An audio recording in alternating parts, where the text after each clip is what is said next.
तो रिफ्रैक्शन को समझने के लिए हमें पहले एक चीज जाननी होगी कि सरफेस किसे कहते हैं। सरफेस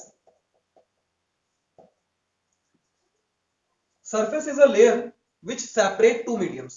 जो दो मीडियम को सेपरेट करें उसे हम बोलेंगे सरफेस। जैसे कि सपोज कीजिए आपके पास एक कंटेनर है और कंटेनर में पानी लबालब भरा हुआ है, तो पानी और ऊपर उसके क्या होगी, एयर के बीच में जो पतली सी लेयर होगी, चाहे उस लेयर को आप वाटर की लेयर समझिए, चाहे वो एयर की लेयर समझिए, चाहे दोनों से मिक्स होकर बनने वाली एक लेयर समझिए, और वो आपकी कहलाएगी सरफेस।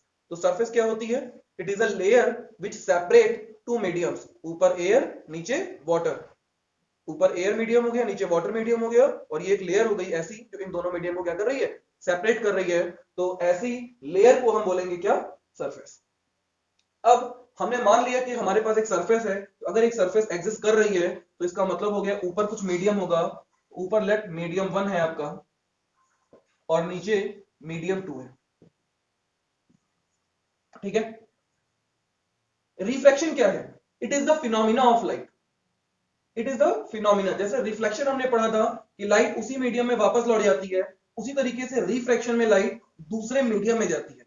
और रिफ्रैक्शन का मतलब क्या होता है? Change in path of light due to change in medium. जब लाइट किसी एक मीडियम से दूसरे मीडियम जाती है तो उसका पाथ कैसे चेंज हो जाता है, इसी फिनोमिना को हम बात करेंगे किसके अंदर, रिफ्रैक्शन के अंदर। तो what is refraction? When the light goes one medium to another medium, its path become changed. This phenomena is known as refraction. क्या होता है समझते हैं। लेट अस सपोज आपका एक मीडियम है, मीडियम 1, और इसमें एक लाइट आई है, तो आई से इंसिडेंट, इसको बोलेंगे incident ray. I say incident, this is your incident ray. जिस पॉइंट पे आएगी इस पॉइंट को बोलेंगे पॉइंट ऑफ इंसिडेंस, और इस पॉइंट पे ड्रॉ होगा नॉर्मल। नॉर्मल क्या होता है? Normal is a line which is perpendicular to the surface. मतलब ये वो लाइन है जो हमेशा परपेंडिकुलर होगी किस पे, सरफेस पे। अब एक हमारी इंसिडेंट रे थी और एक हमारा नॉर्मल है, इंसिडेंट रे और नॉर्मल। क्या हुआ, लाइट इस समय मीडियम 1 में आ रही थी, ठीक है। अब सडनली इसको पॉइंट ऑफ इंसिडेंस के बाद एक ऐसा मीडियम है जो इसके लिए अननोन है। हमने अब तक एक लाइन पढ़ रखी है क्या, light always travels in a straight line, लेकिन ये सेंटेंस कंप्लीट नहीं है। इस सेंटेंस को कंप्लीट करती है इसके आगे एक लाइन अगर हम बढ़ाएं, in a single medium. Light always travels in a straight line in a single medium. अगर हम सिंगल मीडियम को शब्द इस्तेमाल नहीं करते हैं तो we can't say light moves in a straight line. क्यों? क्योंकि हमें इस फिनोमिना से दिखाई दे रहा है, भाई इंसिडेंट रे आपकी आ रही थी और हम सोच रहे थे, जो हमने अभी तक पढ़ रखा है क्लास 8 में, क्लास 9 में, कि rays are moving in a straight line, तो उसके अकॉर्डिंग ये रे हमें यहां मिलनी चाहिए थी, और हम यहां पे इसका वेट कर रहे थे कि अब आएगी अब आएगी, ठीक है। लेकिन ऐसा क्या हुआ, जैसे ही मीडियम चेंज हुआ, due to change in medium, इसकी डायरेक्शन बदल गई। क्या हुआ, इसकी डायरेक्शन बदल गई। अब ये हो सकता है कि टुवर्ड्स द नॉर्मल बेंड हो जाए या from away the normal bend हो जाए। इसकी कुछ कंडीशंस होती हैं, इसके बारे में हम थोड़ी देर बाद देखेंगे। बट इसकी डायरेक्शन क्या हो गई, बदल गई। तो जो डायरेक्शन बदली है, जो अब रे जा रही है, इसको बोलेंगे रिफ्रैक्टेड रे। और ये जो हमारी थी वो क्या थी, एक्चुअल पाथ ऑफ रे, नॉट एक्चुअल रे, क्योंकि ये रे तो नहीं है, रे तो आपकी ये वाली है, ये एक्चुअल पाथ था रे का। और इन दोनों के बीच बनने वाले एंगल को बोलते हैं एंगल ऑफ डेविएशन डेल्टा। क्या बोलते हैं इसको, एंगल ऑफ डेविएशन। तो what is the angle of deviation? The angle between actual path to the reflected ray is known as angle of deviation. Is it clear? जिस angle पे incident angle आती है, the angle between normal and incident angle, incident ray, is known as angle of incidence. And जिस भी angle पे ये रे जा रही होती है नॉर्मल से, उसको बोलते हैं एंगल ऑफ रिफ्रैक्शन। कोई दिक्कत? बोलिए, कितनी बात समझ में आती है? नोट करिए, यहां से कहानी शुरू होती है, नोट कीजिए इसको फटाफट। Light goes denser to rare medium. Light जब डेंसर से रेयर जाएगी तब क्या होगा? डेंसर मीडियम किसे कहते हैं, रेयर मीडियम किसे कहते हैं? डेंसर और rare both are the comparing words, और कंपेयर तो एक दूसरे से किया जाता है। जैसे कि हमारे पास एयर और वाटर हो, तो एयर और वाटर को हमें डेंसर किसको कहेंगे और एयर किसे कहेंगे? डेंसर हमारा वाटर कहलाएगा, एयर हमारा रेयर कहलाएगा। लेकिन अगर हम ग्लास को वाटर से कंपेयर करें तो उस केस में ग्लास हमारा डेंसर हो जाएगा और वाटर हमारा रेयर हो जाएगा। तो ऑलवेज याद रखिएगा डेंसर और रेयर एक दूसरे पे डिपेंड करते हैं। दूसरा मीडियम क्या दिया है इस बेसिस पे हमारा पहला मीडियम हमेशा डिफाइंड होता है। तो अगर हमारी लाइट डेंसर से रेयर में जा रही है तो ये सपोज कर लीजिए मीडियम हमारा क्या था, डेंसर था और ये रेयर था। डेंसर कुछ भी हो सकता है, ग्लास हो सकता है, वाटर हो सकता है। अगर ग्लास है तो रेयर को वाटर होना पड़ेगा, एयर होना पड़ेगा। अगर ये वाटर है तो रेयर को एयर होना जरूरी है, ग्लास नहीं हो सकता उस केस में। क्यों? क्योंकि ग्लास हो गया तो फिर वो वाटर से डेंसर हो जाएगा। बात क्लियर हुई? चलिए अब रे हमारी डेंसर मीडियम में आ रही थी। डेंसर मीडियम में जब आ रही थी रे तो जरा सोचिए क्या होगा। डेंसर मीडियम के पार्टिकल और रेयर मीडियम के पार्टिकल में अगर हम डिफरेंस देखें तो हमें ज्यादा समझ में आएगा। आप ऐसे समझिए डेंसर मीडियम के पार्टिकल ज्यादा पास होंगे as compare to rare medium के। ये बात समझ में आती है? अब जरा आप सोचिए कि आप अभी तक ऐसी रोड पे चल रहे थे जहां पे काफी भीड़ थी, तो आपको क्या होगा, थोड़ा दब दब के चल रहे होंगे और सडनली आप ऐसे रोड पे आएंगे जहां पे बिल्कुल भीड़ नहीं है, तो आप क्या होंगे, फैल जाएंगे पूरे रोड में। भाई अब आप अपनी रोड समझ के उसको कहीं भी टहलते हुए निकलेंगे। अगर आप लेट सपोज साइकिल से, तो बढ़िया बीच में साइकिल चलाएंगे लहराते हुए, हवा का मजा लेते हुए, होगा कि नहीं होगा? उसी तरीके से अभी तक जो रे थी हमारी वो कौन सी मीडियम में ट्रेवल कर रही थी? डेंसर मीडियम में, एक ऐसे मीडियम में जहां पे बहुत ज्यादा भीड़ थी, जहां पे बहुत ज्यादा भीड़ थी। अब वो किस मीडियम में आ गई है? रेयर मीडियम में, एक ऐसे मीडियम में जहां पे पार्टिकल्स के बीच डिस्टेंस बहुत ज्यादा है, बहुत सारा ऐसा रास्ता दिखाई दे रहा है जहां से वो ट्रेवल कर सकती है। तो क्या होगा, वो थोड़ा सा जाके वहां पे फैल जाएगी और हम देखते हैं क्या कि this is the actual path, और रे अपने एक्चुअल पाथ से मूव अवे कर जाएगी। तो we can say when the light rays goes from denser to rare medium it move away from the normal. अभी क्या हुई, नॉर्मल से दूर हट गई। दिस इज योर इंसिडेंट रे और दिस इज योर रिफ्रैक्टेड रे। कोई दिक्कत? बोलिए। इसको बोलते हैं angle of incidence, this is your angle of refraction, और ये क्या होगा, एंगल ऑफ डेविएशन। होगा कि नहीं होगा? और इस केस में एंगल ऑफ डेविएशन हम कितना बोलेंगे? तो देखिए बड़ा एंगल कौन सा है, एंगल आर, और छोटा क्या है, आई, तो r minus i. This is your angle of deviation. Note कर लीजिए। डेंसर मीडियम, रेयर से डेंसर मीडियम में जाएगी, मतलब अब जो आपका मीडियम है पहला वाला रेयर है और दूसरा वाला डेंसर है। रे आपकी इंसिडेंट हुई, हमने नॉर्मल ड्रॉ कर दिया, अब क्या होगा, ये इसका एक्चुअल पाथ था रे का, this is the actual path. Clear है? अभी तक रे कौन से मीडियम में आ रही थी? रेयर मीडियम में आ रही थी। तो रेयर मीडियम में आ रही थी तो क्या होगा, ऐसे रास्ते से आ रही होगी जहां पे कोई भीड़ नहीं थी, बढ़िया फैल के रे आ रही थी, और सडनली एक ऐसे मीडियम में आई जहां पे सडनली एकदम भीड़ भीड़ हो गई। अब जब ऐसे मीडियम में आएगी तो क्या होगी, बेचारी बटुर जाएगी, समिट जाएगी, तो उस केस में वो टूवर्ड्स द नॉर्मल बेंड हो जाएगी। तो अब यहां पे क्या होगा, when the light goes rare to denser medium it bend towards the normal, और अब आपका रिफ्लेक्टेड एंगल हो जाएगा आर, एंगल ऑफ इंसिडेंस तो आई पहले भी था, ये एंगल बन जाएगा एंगल ऑफ डेविएशन, जिसकी वैल्यू होगी कितनी, आई माइनस आर। क्या होगा बेटा, i minus r. When the light rays goes rarer to denser, it bend towards the normal and the angle of deviation will equal to I minus R. कोई दिक्कत किसी को?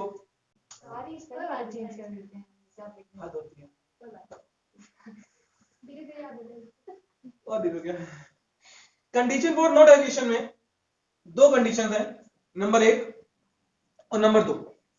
Clear हो गया? Number 1 क्या है, when the light goes in same medium, जब दोनों मीडियम हमारे सेम होंगे तो उस केस में हमारा क्या रहेगा, नो डेविएशन। मतलब कि ये रे आपकी i incident ray, this is your normal, और ये रे आपकी सीधे चली गई। ये एंगल ऑफ इंसिडेंस, ये एंगल ऑफ रिफ्लेक्शन, मीडियम 1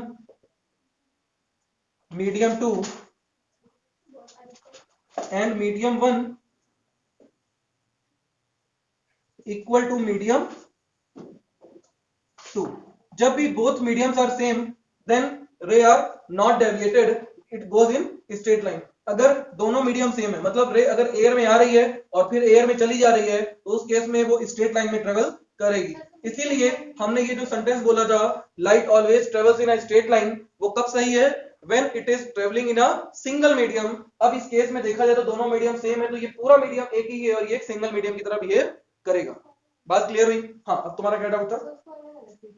अलग अलग इसलिए लिखा गया, मान ले अगर हम कि दोनों मीडियम, कभी कभी रिफ्रैक्टिव इंडेक्स एक टर्म आया यहाँ पे मेरे जवान पे, रिफ्रैक्टिव इंडेक्स। तो रिफ्रैक्टिव इंडेक्स को हम समझेंगे जब व्हाट इज रिफ्रैक्टिव इंडेक्स, तब हमको समझ में आएगा यहाँ मीडियम 1 और मीडियम 2 अलग अलग क्यों लिखा गया है। ठीक है, केस 2 हमारा क्या था, when the light incident at normal, when light incident at normal, तो जब नॉर्मल पे इंसिडेंट होगी तो उस केस में डेविएशन नहीं होगा। कहने का मतलब है ये सरफेस थी और ये आपकी रे आई और ये सीधे चली जाएगी, मीडियम 1 मीडियम 2। ठीक है, तो there are two conditions, when the both mediums are same then the light are not deviated, and when the light comes at normal it is not deviated. Is it clear? Note कर लीजिए।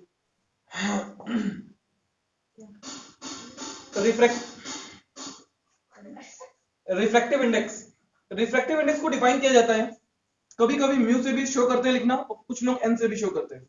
हम basically mu से करेंगे, N का इस्तेमाल हम नहीं करेंगे, लेकिन बुक्स में हो सकता है दोनों दिया हो, ठीक है, या फिर एन दिया हो, तो परेशान मत होइए।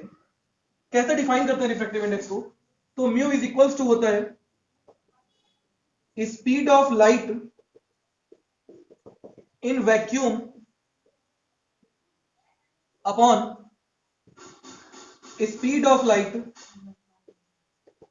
इन मीडियम। कहने का मतलब हो गया mu is equals to C by V, जहां सी क्या है, speed of light in vacuum है, और वी क्या है, speed of light in any medium है। तो अगर हम सी की वैल्यू जानते हैं तो वो होती है 3 into 10 to the power 8 metre पर second, which is equal to 3 lakh kilometre per second. तो speed of light in vacuum होती है आपकी कितनी, 3 लाख किलोमीटर पर सेकेंड, और स्पीड ऑफ मीडियम ये अलग अलग हो सकती है। तो रिफ्रैक्टिव इंडेक्स क्या है, इट इज अ टर्म, ये एक टर्मिनोलॉजी है जिससे हमें ये पता चलता है कि किसी भी मीडियम में स्पीड ऑफ लाइट कितनी है। तो वो निकालने के लिए हम क्या इस्तेमाल करते हैं, सी बाई वी का फॉर्मूला इस्तेमाल करते हैं, और वहां से हम उस मीडियम में स्पीड ऑफ लाइट क्या है इसको कैलकुलेट कर सकते हैं। लेट अस सपोज, अगर हमें किसी मीडियम का रिफ्रैक्टिव इंडेक्स गिवन है, जैसे सपोज दैट आपको बोला है कि the refractive index of any medium is 1.3 या 1.78, तो उस केस में वो क्या जानना चाहता है आपसे, व्हाट इज इट मींस। तो उस केस में आप आंसर दोगे, उसकी स्पीड ऑफ लाइट निकालोगे, और वही उसका आंसर होगा कि it means the speed of light in this medium is, जो भी आपकी वैल्यू आएगी। बात समझ में आती है? तो अगर किसी भी मीडियम में स्पीड ऑफ किसी भी मीडियम का रिफ्रैक्टिव इंडेक्स गिवन है, तो वो हमसे उस मीडियम में स्पीड ऑफ लाइट जानना चाहता है। यहीं से हम यहां से सेंटेंस लिख सकते हैं, mu is directly inversely proportional to v. कहने का क्या मतलब है कि जिस भी मीडियम में स्पीड ऑफ लाइट जितनी ज्यादा होगी, उस मीडियम का रिफ्रैक्टिव इंडेक्स उतना ही कम होगा, और जिस मीडियम में स्पीड ऑफ लाइट जितनी कम होगी, उस मीडियम में रिफ्रैक्टिव इंडेक्स उतना ही ज्यादा होगा। यहां से एक बात और समझनी चाहिए कि जिस भी मीडियम का रिफ्रैक्टिव इंडेक्स कंपैरेटिवली ज्यादा होगा, वो मीडियम डेंसर मीडियम कहलाएगा। क्यों? क्योंकि उस मीडियम में स्पीड ऑफ लाइट कम होगी। स्पीड ऑफ लाइट कम होने का क्या मतलब हुआ, स्पीड ऑफ लाइट कम होने का मतलब ये हो गया कि उस मीडियम में जब लाइट ट्रेवल कर रही थी, तो उसको बहुत ज्यादा फ्री स्पेस नहीं मिल रहा था उस मीडियम में ट्रेवल करने का, जिसकी वजह से उसकी स्पीड धीमे हो गई। जैसे कि अगर हम यहाँ कंपैरेटिवली बात करें एयर और वाटर में, तो आप सिंपली सोच के देखिए, एयर में स्पीड ऑफ लाइट वाटर के रिस्पेक्ट में ज्यादा होगी। क्यों होगी ज्यादा? क्योंकि एयर में स्पेस ज्यादा है ट्रेवल करने के लिए, और वाटर में मॉलिक्यूल्स थोड़े पास होने की वजह से उतना स्पेस नहीं मिल पाएगा। अगर हम ग्लास की बात करें वाटर के कंपैरिजन में, तो ग्लास में और कम स्पेस होगा, जिसकी वजह से लाइट की स्पीड और कम हो जाएगी, और ग्लास हमारा वाटर के रिस्पेक्ट में डेंसर कहलाने लगेगा। बात समझ में आती है? तो यहां से हमें यह पता चला कि जिस भी मीडियम का रिफ्रैक्टिव इंडेक्स ज्यादा होगा, उस मीडियम में स्पीड ऑफ लाइट कम होगी। कहने का मतलब है कि डेंसर मीडियम में स्पीड ऑफ लाइट हमेशा क्या होती है, कम होती है कंपैरेटिवली टू रेयर मीडियम। बात क्लियर हुई? और यही वजह है कॉज ऑफ रिफ्रैक्शन की। अगर हम कॉज ऑफ रिफ्रैक्शन की बात करें, तो what is the cause of refraction? The different speed of light in different mediums, it is the cause of refraction. Refraction का कॉज क्या है कि डिफरेंट मीडियम में स्पीड डिफरेंट होती है, और जब स्पीड डिफरेंट होती है तो सडनली जरा आप सोच के देखिए, अगर कोई लाइट एयर में ट्रेवल करके आ रही थी, तो एयर में उसकी स्पीड कितनी थी, 3 लाख किलोमीटर पर सेकंड। ये बात समझ में आती है? बोलिए। हम सपोज करते हैं हमारे पास एक कंटेनर है जिसके अंदर वाटर भरा हुआ है, और वाटर का रिफ्रैक्टिव इंडेक्स अप्रॉक्स 1.5 होता है। तो refractive index mu equal to कितना दिया है, 1.5 दिया है। तो what is the speed of light in the water? तो v इज इक्वल टू हम लिख सकते हैं c बाई म्यू। भाई यहां से क्या फॉर्मूला आएगा, v is equal to c by mu, और c की वैल्यू होती है 3 into 10 to the power 8 upon 1.5, point हटेगा 0 पड़ेगा 2, कितना आ गया 2 into 10 to the power 8 metre पर। अभी लाइट जो आ रही थी मेरी उसकी स्पीड कितनी थी, 3 into 10 to the power 8 metre पर सेकेंड, और अब लाइट जिस मीडियम में जानी है उस मीडियम में स्पीड ऑफ लाइट कितनी होगी, 2 into 10 to the power 8 metre. जरा सोच के देखिए कितना बड़ा डिफरेंस है। एयर में speed of light 3 lakh kilometre पर सेकंड थी, और सडनली वाटर में घुसते ही उसकी स्पीड कितनी हो गई, 2 लाख किलोमीटर पर सेकंड हो गई कि नहीं हो गई, यही तो चेंज हुआ। तो इतनी बड़ी चेंज की वजह से लाइट अपने पाथ को छोटा कर देती है और उस मीडियम से जल्दी पास होने के लिए। कहने का क्या मतलब होता है, एक बात हमेशा याद रखिएगा, जब भी लाइट एक मीडियम से दूसरे मीडियम ट्रेवल करती है सब कुछ बदलेगा पर उसकी फ्रीक्वेंसी कभी नहीं बदलेगी। और लाइट अपनी फ्रीक्वेंसी को मेंटेन रखने के लिए अपने पाथ को बदल लेती है। क्यों बदल लेती है उसको समझते हैं। देखो इस मीडियम में लाइट आ रही थी, तो मान लेते हैं ये डिस्टेंस है आपकी टी, ठीक है, टी ना लो, इस डिस्टेंस का नाम एस ले लो, और इसमें लगने वाला टाइम है आपका कैपिटल टी, ठीक। इस एयर में जो डिस्टेंस है हमारी एस है, उसको कवर करने में 3 लाख किलोमीटर पर सेकंड की स्पीड से टी टाइम लगा। कितना टाइम लगा, टी टाइम लगा। और सेम डिस्टेंस वाटर में कवर करने के लिए अगर इसने अपना टाइम बदल दिया तो फ्रीक्वेंसी का फॉर्मूला होता है f equal to 1 by time period t. और 1 बाई टी के रिस्पेक्ट में देखा जाए तो जैसे ही टाइम चेंज होगा फ्रीक्वेंसी ऑटोमेटिक क्या हो जाएगी, चेंज हो जाएगी, जो कि पॉसिबल नहीं है। तो अपने टाइम को मेंटेन रखने के लिए, मतलब सेम टाइम में सेम डिस्टेंस कवर करने के लिए ये अपने पाथ को चेंज करती है। अब ये कम ज्यादा कैसे करती है, देखिए यहां पे ये 3 लाख किलोमीटर से आ रही थी, अगर ये इस पाथ को फॉलो करती तो सही टाइम पे ना ट्रेवल कर पाती, मतलब एस डिस्टेंस ट्रेवल नहीं कर पाती। इसने अपने पाथ को छोटा कर दिया, क्यों, क्योंकि इसकी स्पीड 1 लाख मीटर पर सेकंड कम हो गई है कि नहीं हो गई है। अब ये अपने पाथ को छोटा कर देगी तो टाइम से पहुंच जाएगी। बोलिए, अगर सपोज दैट उल्टा अगर हम देखें डेंसर से रेयर में आती, अवे द नॉर्मल क्यों हो रही थी, जब डेंसर में ट्रेवल करके आ रही थी तो उसकी स्पीड कम थी, उसको टाइम ज्यादा लगा था। अब रेयर में आते ही उसकी स्पीड वापस से ज्यादा हो गई होगी, तो टाइम उतने ही पाथ को अगर फॉलो करेगी तो जल्दी पहुंच जाएगी, तो फ्रीक्वेंसी चेंज हो जाएगी, इसलिए अपने पाथ को बड़ा कर लेती है और अवे द नॉर्मल होके दूर से पास करती है, जिससे टाइम उसको उतना ही लगे सेम डिस्टेंस ट्रेवल करने में, ताकि उसकी फ्रीक्वेंसी में कोई भी चेंज ना हो। बात समझ में आई। तो रिफ्रैक्शन क्यों होता है, because the speed of light in different mediums are different. This is the reason for refraction या cause of refraction. क्लियर हो गया, बोलिए, नोट कर लीजिए।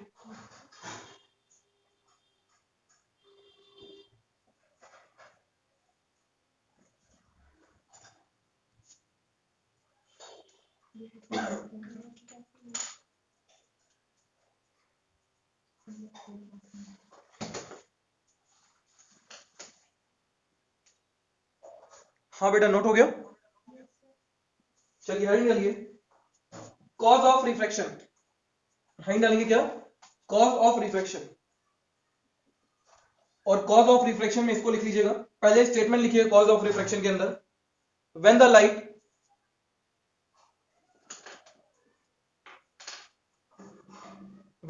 goes one medium to another medium, when the light goes one medium to another medium, its speed become change,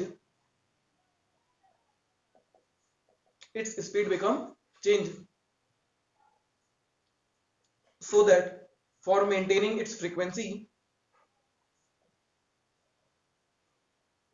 light change its path. For maintaining its frequency light change their path.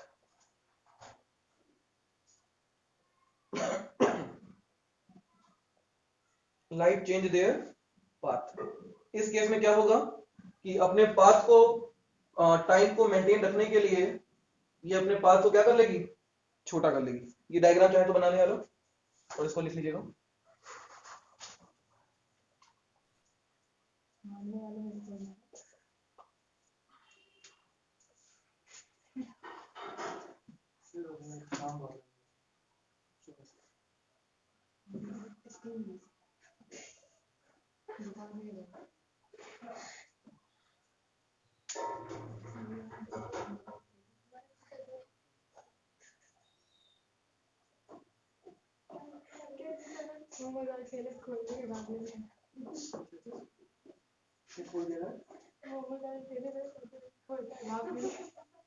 थोड़ा सा mix डाल दो नीचे से पानी में।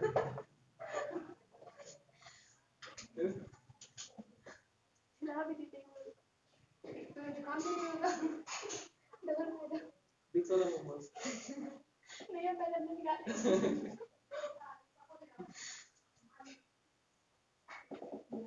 हाँ भाई, रिफ्रैक्शन थ्रू ग्लास ब्लॉक, बस हो गया मजा।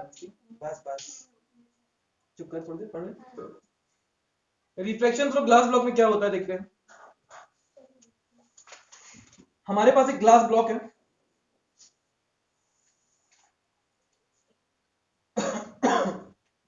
और कहीं से रे इस पे आई, इंसिडेंट हुई, ये छेड़छाड़ हुई है। देखा जाए तो रे के साथ किसी ने छेड़छाड़ किया। क्या हुआ तो देखो, हम यहां रे का वेट कर रहे थे, अभी आएगी रे। ये हम थे जो यहां पे खड़े थे, डॉक्टर ने कहा था विटामिन डी लेने के लिए, धूप में आए खड़े हो गए थे, सोच रहे थे अभी रे आएगी। तो किसी ने क्या किया, रास्ते में लगे ग्लास ब्लॉक लगा दिया। अब जो रे हमारे फेस पे आनी थी वो देखो कैसे आ रही है। कुछ रिफ्रैक्टिव इंडेक्स होगा इसका म्यू, और उसकी कुछ थिकनेस होगी, कितनी होगी कि नहीं होगी। तो अगर इस पॉइंट की हम बात करें तो रे अब हमारी एयर से कहां जा रही है, ग्लास ब्लॉक के अंदर जा रही है कि नहीं जा रही, जिसका रिफ्रैक्टिव इंडेक्स कितना है, म्यू है। रिफ्रैक्टिव इंडेक्स म्यू बोलने का मतलब क्या है कि इस ग्लास ब्लॉक के अंदर स्पीड ऑफ लाइट कुछ अलग होगी, वो हमें नहीं पता क्योंकि वो म्यू दिया है। अगर वैल्यू दी होती तो हम निकाल के बता देते। तो यहां पे जैसे ही लाइट आई, हमने क्या ड्रॉ किया, पहले नॉर्मल ड्रॉ किया, और हमें पता है जब भी रे रेयर से डेंसर में आती है टुवर्ड्स द नॉर्मल बेंड हो जाती है। मतलब आपकी जो रे है वो टुवर्ड्स द नॉर्मल बेंड होके कुछ इस तरीके से आएगी। ये आपका रे इंसिडेंट थी तो आई, ये रिफ्लेक्टेड एंगल बना आर, कोई आपत्ति नहीं थी। अब बताइए, अब ये रे फिर से एक सरफेस पे आई है, डेंसर और रेयर के बीच की सरफेस पे, तो यहां पे फिर से क्या ड्रॉ होगा, एक नॉर्मल ड्रॉ होगा, और ये एंगल ऑफ आर बना है तो ये रिफ्रैक्टेड एंगल भी आर कहलाएगा। क्यों, क्योंकि ये नॉर्मल और रिफ्रैक्टेड रे और नॉर्मल के बीच जेड बन रहा है, तो ये अल्टरनेटिव एंगल से दोनों आपस में क्या होंगे, इक्वल हो जाएंगे। अब अगर ये एंगल्स इक्वल हो गए हैं तो उसका मतलब क्या है कि अब रे डेंसर से रेयर में जा रही है, तो from away the normal bend हो जाएगी। कहने का मतलब है कुछ इस तरीके से बेंड हो जाएगी कि नहीं हो जाएगी, ये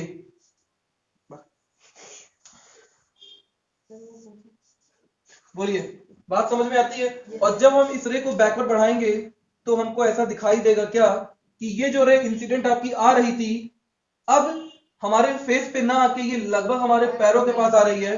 और देखा जाए तो रे अपनी डायरेक्शन नहीं बदली, क्या बदल दिया, उसने अपना पूरा अपने आप को ही शिफ्ट कर दिया, उसने अपना पूरा पाथ बदल दिया विदाउट चेंजिंग इट्स डायरेक्शन। मतलब रिफ्रैक्शन थ्रू ग्लास ब्लॉक एक ऐसा फिनोमिना है जिसके अंदर हम रे की डायरेक्शन को बिना चेंज किए हुए उसके पाथ को बदल देते हैं। बात समझ में आ रही कि नहीं? ये बहुत बड़ा फिनोमिना है कि आप एक ऐसी चीज जिसकी स्पीड 3 लाख किलोमीटर पर सेकंड है और उसके पाथ को आप बिना डायरेक्शन बदले चेंज कर दिए। आप सोच के देखिए, ये बात बहुत बड़ी बात हो गई अपने में ये। तो ये एक ऐसा फिनोमिना है जिसके अंदर लाइट अपनी डायरेक्शन को विदाउट चेंज किए हुए अपने पाथ को चेंज करती है। और we can prove the direction of ray is not change. Direction को डिफाइन करते हैं एंगल से, देखते हैं कैसे। देखिए, ये एंगल ऑफ इंसिडेंस आई था, ये रिफ्लेक्टेड एंगल, और इस एंगल को बोलते हैं एंगल ऑफ इमर्जेंट। ई क्या है बच्चे आपका, angle of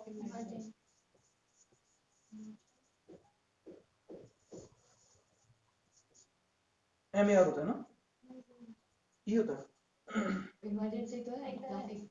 this is your emergent रे,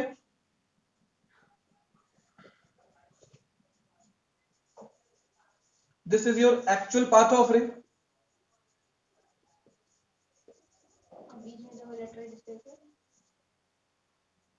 इंसिडेंट रे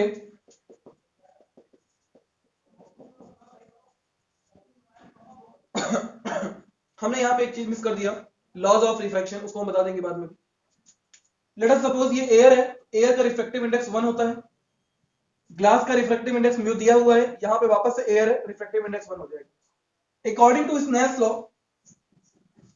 लॉ हमेशा सरफेस पे लगाया जाता है, तो अभी रे हमारी एयर में आ रही है, तो एयर का refractive index 1 into angle of incidence sine i is equals to होता है दूसरे मीडियम का refractive index mu into angle of incidence angle of refracted sine r. This is for equation 1 for first refraction. For second surface refraction, this angle behave as the angle of incidence for second surface, and the refractive index of second surface is mu sin r equals to, जब नीचे आएंगे तो वापस से air आ जा रही है, reflective index 1 और एंगल ऑफ इमर्जेंट आपका कितना है E। This is equation. From equation 1 and 2 mu sine r equal है, ये दोनों वैल्यूज क्या है आपस में इक्वल है, तो sine i equal to sine e हो जाएगा, और कंपेयर करेंगे तो angle i equal to angle e. इसका मतलब क्या होगा, there are no change in direction of the ray. जब एंगल आई और एंगल ई आपस में इक्वल है तो इसका मतलब क्या है, it means no change in the direction of ray. So we can prove, we have proved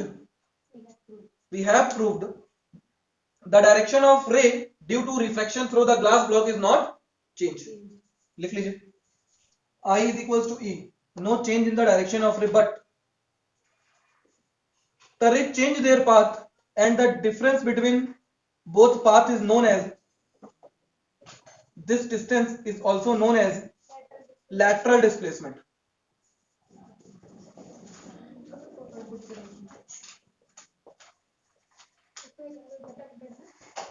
This displacement is known as lateral displacement. Or what is the definition of lateral displacement? The distance between actual path of ray to the emergent ray is known as lateral displacement.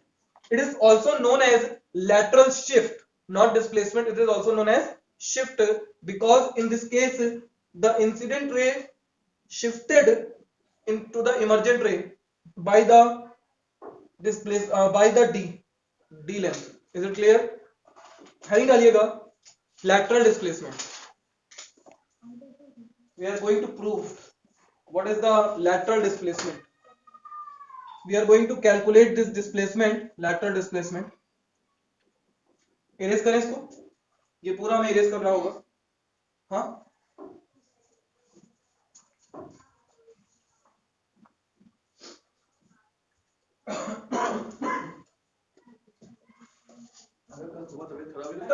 Lateral shift को समझते हैं, इसका derivation, इसका proof कैसे होता है। तो सबसे पहले तो हम एक ग्लास ब्लॉक बना लेंगे, और इसको करने के लिए आपको मैथमेटिक्स आनी चाहिए, तभी आप इसको कर सकोगे, वरना आप फंस जाओगे। और मान लेते हैं ये हमारी इंसिडेंट रे है, यहां पे हमने क्या ड्रॉ किया, एक normal, this is your angle of incidence, and the thickness of the glass block is t. ये इंपॉर्टेंट है, the thickness of the glass block is t. When the light goes rare to denser medium, bend towards the normal, clear, and then we draw normal. When the light goes denser to rarer, it moves away from the normal. These are the two rays which are parallel to each other. कोई doubt? This is your emergent ray. This is angle of emergent E, angle of refraction R. This is also R. Draw perpendicular from the second point of incidence to the actual path of ray.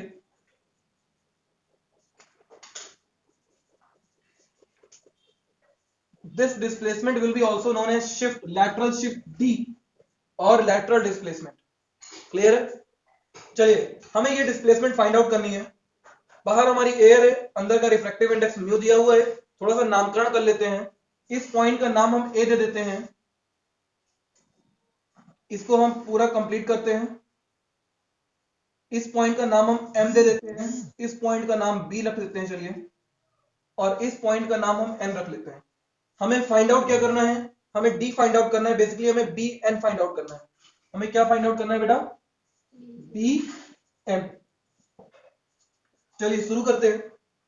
हमें दो triangles की जरूरत पड़ेगी, और वो दो triangle हमारे कौन कौन से होंगे उनको देख लेते हैं पहले हम। ट्राइंगल एम ए बी, हम यहां आपको ट्राइंगल बना के दिखा देते हैं। This is your normal a m, ये है आपका पॉइंट बी, और ये आपकी रिफ्रैक्टेड रे थी ए बी। ये एंगल कितना बना है? आर, दिखाई दे रहा है? एएम की लेंथ कितनी होगी? तो एएम आपका इस थिकनेस टी के बराबर होगा, तो ये कितना होगा? टी के बराबर होगा। अब अगर इस ट्रायंगल में हमें ए बी फाइंड आउट करना है, तो एम बी आपका परपेंडिकुलर बनेगा फॉर दिस एंगल आर, और ये आपकी लेंथ एएम बनेगी बेस, और ये आपका हाइपोटेन्यूज तो वही। तो we can apply cos R equal to base AM upon hypotenuse A B. Now we can find A B equal to AM. AM कितना है आपका? T upon cos R. कोई आपत्ति? Equation first. Now we are going to second equation. A M N, दिखाई दे रहा है triangle A B N. This angle N is also known as 90 degree because we draw perpendicular on actual path of ray from the point B. So BN is a perpendicular. Clear है? Yes, sir. Now we draw BN, triangle ABN. We are going to draw triangle ABN.